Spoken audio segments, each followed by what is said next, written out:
इस बीच नोएडा का रुख करते हैं, जहां से प्रेरित कुमार हमारे साथ जुड़े हुए हैं। प्रेरित, अगर नोएडा की बात की जाए, क्योंकि दिल्ली में जब मामले बढ़ रहे हैं तो नोएडा और गाजियाबाद इससे अछूता नहीं है, और यही वजह है कि यूपी सरकार की तरफ से नोएडा गाजियाबाद को लेकर और ज्यादा सख्ती बरतने की बात सामने आ रही है। इस वक्त क्या सूरत हाल नोएडा में नजर आ रहा है और कैसे यहां पर सख्ती देखी जा रही है? जी बिल्कुल करुणा, बढ़ते कोरोना के मामले ने यूपी सरकार की चिंता बढ़ा दी है और राजधानी दिल्ली में जिस तरीके से लगातार कोरोना के आंकड़े बढ़ रहे हैं, जिसको लेकर के राजधानी दिल्ली के आसपास के जो भी यूपी के इलाके हैं, खास करके नोएडा और गाजियाबाद, वहां के भी हालात बेहद ही भयावह होते चले जा रहे हैं। और आपको साथ ही साथ आपको बता दूं करुणा कि ये जो दो जिले हैं, खास करके गौतम बुद्ध नगर और गाजियाबाद, यहाँ पे ज्यादा मामले आ रहे हैं यूपी में अन्य जिलों के मुकाबले, जिसको लेकर के योगी सरकार ने अपनी चिंता जाहिर की है और एक समीक्षात्मक बैठक की थी। और बैठक में यही बताया गया है कि हर दिन तकरीबन 1.5 लाख लोगों के यहाँ पे टेस्ट हो रहे हैं, जिसमें 1/3 RT-PCR और 2/3 एंटीजन रैपिड टेस्ट किए जा रहे हैं। साथ ही साथ आपको बता दें करुणा कि जिस तरीके से यूपी में भी आंकड़े बढ़ रहे हैं कि सरकार की चिंता ऐसी बढ़ी है कि खास करके 11 नवंबर से लगातार मामलों में इजाफा होता चला जा रहा है, जिसको लेकर के सीएम योगी ने यह भी कहा है कि हमें दिल्ली को लेकर के, दिल्ली में जो स्थिति भयावह हो रही है उससे चिंता व्यक्त करते उन्होंने कहा है कि हमें यूपी को संभालने की कोशिश करनी है। साथ ही साथ करुणा ये भी स्थिति है कि खास करके नोएडा में यहाँ पे जो लोग सुबह में निकलते थे टहलने के लिए, अब लोगों की संख्या बिल्कुल न के बराबर दिखने लगी है। लोगों में खास तरह की घबराहट दिखने को मिल रही है। उनके अंदर फिर से कोरोना को लेकर के दहशत है कि जो स्थिति भयावह हो रही है और हर दिन जिस तरीके से मौत के आंकड़े सामने आ रहे हैं देश भर से, खास करके उनके पड़ोसी राज्य दिल्ली से, जिसको लेकर के जो गाजियाबाद और नोएडा में भी जो लोग हैं उनके अंदर भी एक डर का माहौल दिख रहा है। लोग केवल काम के लिए ही घर से बाहर निकल रहे हैं, अन्यथा वो घर पे ही रह रहे हैं। करुणा,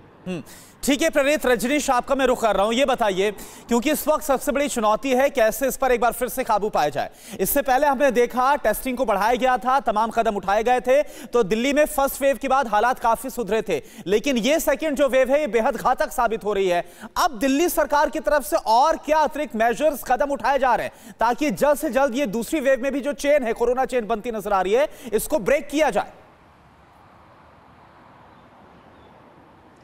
देखिए, कुछ राज्यों ने जो रिस्ट्रिक्शन दिए हैं, कुछ राज्यों ने अपनी ओर से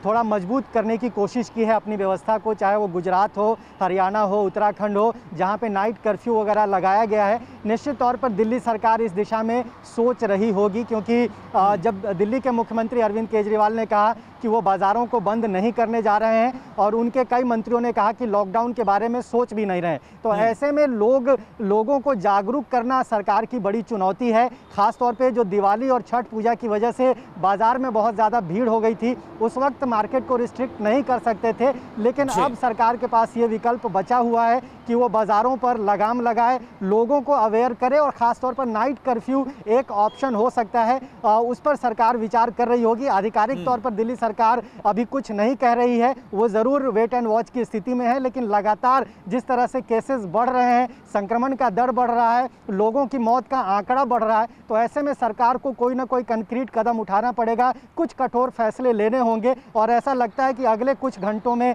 अगले 24 घंटों में सरकार की ओर से कोई बड़ी जानकारी भी सामने आएगी। सूत्र ये बता रहे हैं कि दिल्ली सरकार दिल्ली की मौजूदा स्थिति पर अपनी नज़र बनाए हुए है और संक्रमण का दर घटे, मौत का आंकड़ा घटे, इसके लिए कुछ बड़े कदम सरकार की ओर से उठाए जाएंगे। वो कदम क्या होंगे उसका इंतजार ही बस किया जा सकता है। जी ठीक है। परवाह देश की, सोमवार से शुक्रवार रात 10 बजे TV9 भारतवर्ष पर।